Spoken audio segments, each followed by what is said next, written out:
आदाब, नमस्कार, सत श्री अकाल। मैं हूं आकिब हुसैन। आप देख रहे हैं एएनएन लाइव न्यूज़। मैं इस वक्त मौजूद हूं नजीबाबाद के ग्राम कल्हेड़ी के पास, जहां ये अगर आप देखें इस साइड में तो ये हाईवे बनाया जा रहा है। हमारी मांग यही है। एसडीएम साहब के हमारे पास फ़ोन आ रहा है, तहसीलदार साहब के हमारे पास फ़ोन आ रहा है, एनएच के पीडी का हमारे पास फ़ोन आ रहा है। हमने सिर्फ उनसे एक ही बात कही, रोड का काम शुरू कर दो, हम अपना घर चले जाएंगे। हम ये यहाँ पर तकरीबन 15-17 गांव हैं जिनको इस सर्विस रोड की बहुत ज़्यादा ज़रूरत है। 4 दिन से किसानों का धरना लगातार जारी। आपको बता दें, जनपद बिजनौर विधानसभा नजीबाबाद ग्राम कल्हेड़ी के करीब दिल्ली से कोटद्वार हाईवे रोड बनाया जा रहा है, जिसमें गांव करेड़ी में हाईवे के दोनों साइड में सर्विस रोड की मांग को लेकर भाकियू अराजनीतिक के नेतृत्व में क्षेत्रीय किसानों का 4 दिनों से अनिश्चितकालीन धरना जारी है।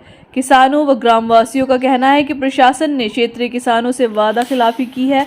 प्रशासन ने किसानों को ग्राम कल्हेड़ी के निकट 4 लाइन क्षेत्र में सर्विस रोड बनवाने का आश्वासन दिया था। उसके बाद किसानों ने धरना समाप्त कर दिया था। 2 महीने भी जाने के बाद भी सर्विस रोड निर्माण के संबंध में कोई कार्य शुरू नहीं हुआ, जिससे क्षेत्रीय किसानों व ग्रामवासियों का कहना है कि जब तक कल्हेड़ी के निकट 4 लेन की सर्विस रोड नहीं बनाई जाती, तब तक किसानों का धरना प्रदर्शन जारी रहेगा। धरना प्रदर्शन में चौधरी कुलबीर सिंह, भूपाल सिंह, चौधरी धनश्याम सिंह, चौधरी विजय सिंह, सुखविंदर सिंह, गालिब अंसारी, बिट्टू, समरपाल सिंह, अनेक किसान मौजूद रहे। आप देख रहे हैं एएनएन लाइव न्यूज़। मैं इस वक्त मौजूद हूं नजीबाबाद के ग्राम कल्हेड़ी के पास, जहां ये अगर आप देखें इस साइड में तो ये हाईवे बनाया जा रहा है। बात करें यहाँ धरने पर बैठने की, जो लोग यहाँ पर धरने पर बैठे हुए हैं, एक सर्विस रोड के लिए बैठे हुए हैं। पहले भी इन्होंने धरना दिया था, लेकिन अब फिर दोबारा से ये आज चौथा दिन है इन्हें धरना देते हुए। यहाँ इनकी क्या मांग है, क्या बात है, आइए पूरी जानकारी लेते हैं और ये बताएंगे कि क्यों यहाँ पर धरने में बैठे हैं, क्या इनकी मांगे हैं। क्या कहेंगे आप? हमने एनएच से हमारी बात हुई, हम 2 साल से इसका प्रयास कर रहे हैं सर्विस रोड का। अपनी वे 2 साल से हम ज्ञापन दे के आ जाए उनको, वो हमें रिसीविंग दे दे कि बनाएंगे बनाएंगे बनाएंगे। हमने यहाँ 3 फरवरी को हमने यहाँ धरना लगाया, उसमें एसडीएम साहब आए, एनएच के कुछ अधिकारी आए। एसडीएम साहब के आश्वासन पे हमने यहाँ अपना धरना उस टाइम पे समाप्त कर दिया। एसडीएम साहब ने कहा मुझे 2 महीने का टाइम दो, मैं इनसे करा दूंगा। 2 महीने के बाद हमें पता चला कि इसको दिल्ली की टीम ने फेल कर दिया।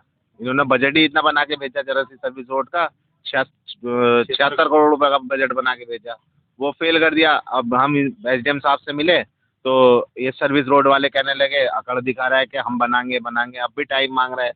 तो हम 21 तारीख का एसडीएम साहब को ज्ञापन देके और अनिश्चित धरने पे बैठ गए। हमारी मांग यही है। एसडीएम साहब के हमारे पास फ़ोन आ रहा है, तहसीलदार साहब के हमारे पास फ़ोन आ रहा है, एनएच के पीडी का हमारे पास फ़ोन आ रहा है। हमने सिर्फ उनसे एक ही बात कही, रोड का काम शुरू कर दो, हम अपना घर चले जाएंगे। हमें सर्विस अगर किसी भी वजह से नहीं आ पाते हैं या कोई सर्विस रोड का नहीं बन पाता है तो क्या करेंगे? 25 तारीख को हमारी इनसे बातचीत है बिजनौर में, डीएम साहब के यहाँ।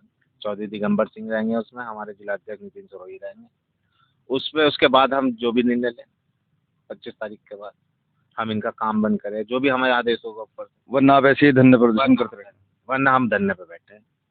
क्या कहेंगे आप?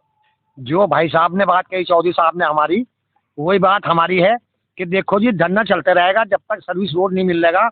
और बड़े बड़े किसान यहाँ पर आए हुए हैं, और आलोपुर से, हमापुर से, बड़ी जुआली से, धनसनी से, शेखुपुरे से, सब यहाँ पे आए हुए हैं। तो भैया हमारा तो यही मांग है कि हमें सर्विस रोड दे दो, फिर हम हट जाएगा। नहीं सर्विस रोड नहीं मिला तो हटने के नहीं हम बिल्कुल। ये यहाँ पर तकरीबन 15-17 गांव हैं जिनको इस सर्विस रोड की बहुत ज़्यादा ज़रूरत है। और डेवलपमेंट फॉर द पीपल। अगर हमारा ही फ़ायदा नहीं हो रहा तो इस सर्विस रोड से, इस हाईवे से हमारे इस इलाके का फिर कोई फ़ायदा नहीं। किसान ऊपर चढ़ ही नहीं सकते, उतर ही नहीं सकते, वहाँ दूर से जाके घूम के आना पड़ेगा। फिर रेलवे फाटक है, उसका मसला है। तो ये इंतहाई ज़रूरी काम है जिसके लिए हम सब गाँव वाले, सारे के सारे 15-17 गाँव वाले सब ये सर्विस रोड की मांग कर रहे हैं। और जब तक ये कोई फैसला नहीं आता हमारे बड़ों का तो हम बैठे रहेंगे। इस्माइलपुर किसान यूनियन कार्यकर्ता। हाँ जी, हमारी यही मांग है। कम से कम 17-18 गाँव इस पर ऐसे पड़ते हैं, जिन्हें कम से कम भी 1.5 किलोमीटर दूर से इस पर चढ़ना पड़ेगा, और फाटक कई कई घंटे बंद रहता है। इसीलिए हमारी मांग ये है, हमारा काम चालू कर दें, हम धरना समाप्त हो जाएगा। अनिश्चित कालीन ये धरना चलता रहेगा, लगातार ऐसे ही चलता रहेगा। तो अभी आप कितने दिनों से बैठे थे? हम चौथा दिन है, 21 तारीख से। 21 तारीख। हाँ जी। एसडीएम साहब ने क्या कहा? एसडीएम साहब मिलना चाह रहे हैं। पहले बैठे थे, एसडीएम साहब ने कहा ये मुझ पर छोड़ दो, 2 महीने का टाइम मुझे दो, मैं इसे बनवाऊंगा। मेरी बात मान लो, एसडीएम साहब की बात मानी। अब एसडीएम साहब भी घबरा रहे हैं, डुलमुल हो रहे हैं। ये एक संगठन का मामला नहीं है, सभी का मसला है। गांव देहात जितने भी हैं, हमारे 15-20 गांव जितने भी हैं, सभी का मुद्दा है। ये एक भारतीय किसान यूनियन अराजनीतिक का नहीं है, ये सभी का है, जो सभी के हित के लिए है। तो इसमें बन जाएगा तो सभी का फायदा, नहीं बना तो हम सब परेशान रहेंगे पूरे गांव। ये जो हमारे यहाँ सर्विस रोड की मांग करी है भारतीय किसान यूनियन राजनीतिक ने, तो 2 फरवरी को एसडीएम साहब और हमारे पदाधिकारी यहाँ बैठे थे, धरना लगाया था। तो उसमें एसडीएम साहब ने आके एक आश्वासन दे दिया था, और ये सर्विस रोड वालों ने भी अपनी जो ड्राइंग दिखाई जो भी थी कि हम इसमें सर्विस रोड दे देंगे, आप हमें 1 महीने का टाइम दो। लेकिन आज दूसरा महीना भी शुरू हो चुका है, उस सर्विस रोड का तो नाम निशान इन्होंने कुछ करा नहीं। और इन्होंने एक बजट बना कर भेजा है लगभग ऊपर 76 करोड़ रुपए का। उससे पहले इन्होंने कोई बजट की भी बात नहीं करी थी कि इसमें इतना रुपया लगेगा। तो इस बात को देखते हुए हमें इनके मन की जो पता चला है कि इनके मन में सर्विस रोड बनाने की है नहीं है। तो एसडीएम साहब को बीच में लाया गया था, तो उनसे भी बातचीत हुई, उन्होंने भी कहा कि बैठ कर बात कर लो। लेकिन अब बैठ कर बात करने का समय निकल चुका है। अगर या तो ये अपनी सर्विस रोड को शुरू करेंगे, इन्होंने 4 साल में जितना काम करा हम उसे 4 घंटे में बंद करा देंगे। बस 25